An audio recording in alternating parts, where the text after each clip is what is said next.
अस्सलाम वालेकुम dear students. जैसा कि आप लोग जानते हैं कि हम डेमोक्रेटिक पॉलिटिक्स का 5वां चैप्टर वर्किंग ऑफ इंस्टीट्यूशंस पढ़ रहे हैं, जिसमें से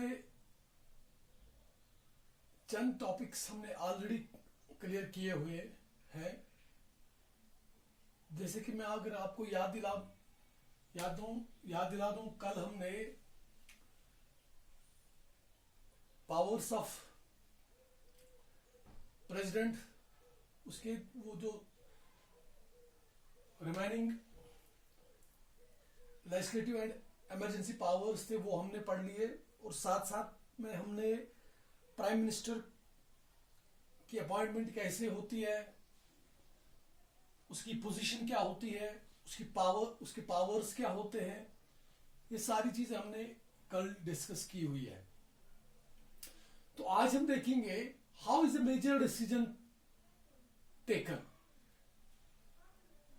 एक डेमोक्रेटिक कंट्री में in a parliamentary system of government, उसमें जो बड़े फैसले जो होते हैं वो किस तरह से लिए जाते हैं,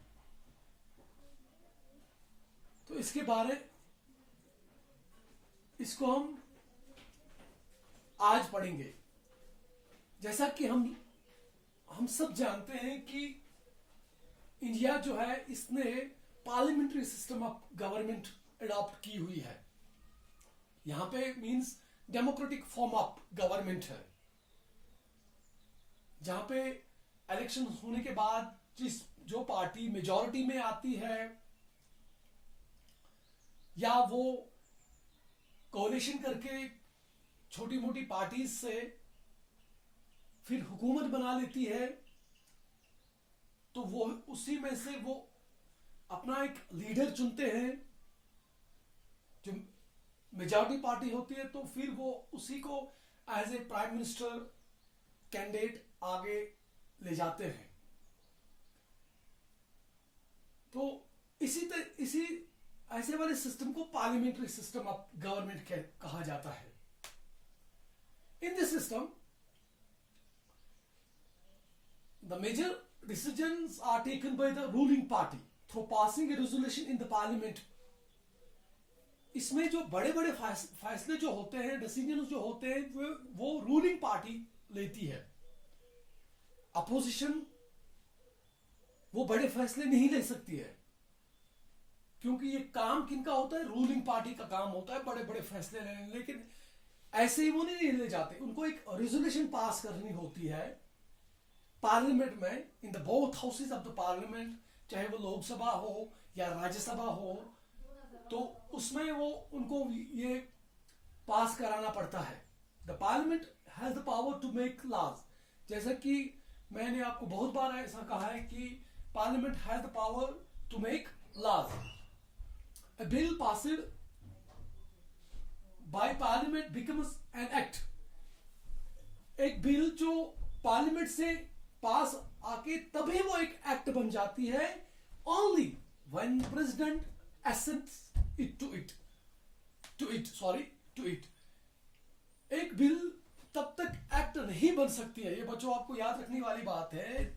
एक बिल तब तक एक्ट नहीं बन सकती है जब तक न उस पे प्रेसिडेंट का सिग्नेचर हो, जब तक न प्रेसिडेंट ऑफ इंडिया उसको अप्रूव ना करे।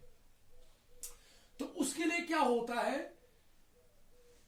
ही is aided and advised by the council of ministers.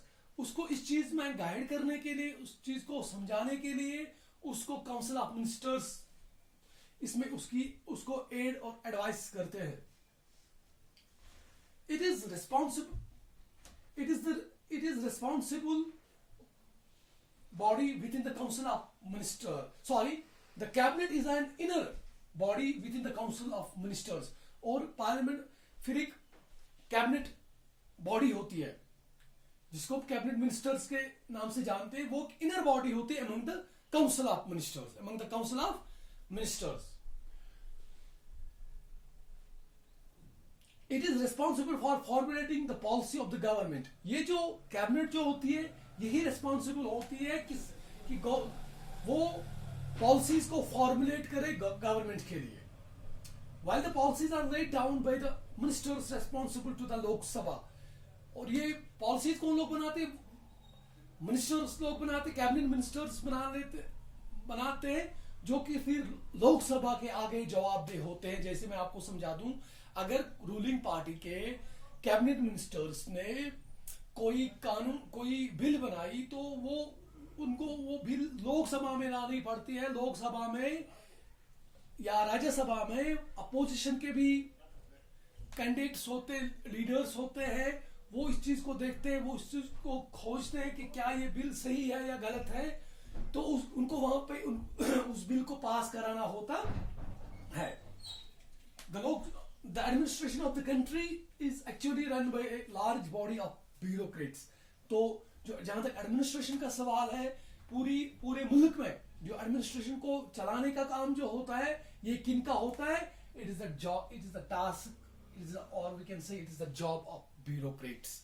Bureaucrats means बड़े बड़े जो अफसर साहिबान जो होते हैं, उन्हीं को ब्यूरोक्रेट्स कहते हैं। एडमिनिस्ट्रेशन को चलाना ये इन्हीं की जिम्मेदारी होती है। तो आज हमने इस तरह से ये देखा कि मेजर डिसीजंस कैसे लिए जाते हैं, किस बुनियाद पे लिए जाते हैं, कि इनको लेने का अधिकार जो है वो किसको होता है, ये सारा कुछ आज हमने पढ़ा। तो आज के लिए इतना ही। कल हम इसी चैप्टर को और आगे लेके चलेंगे। तब तक के लिए खुदा हाफिज।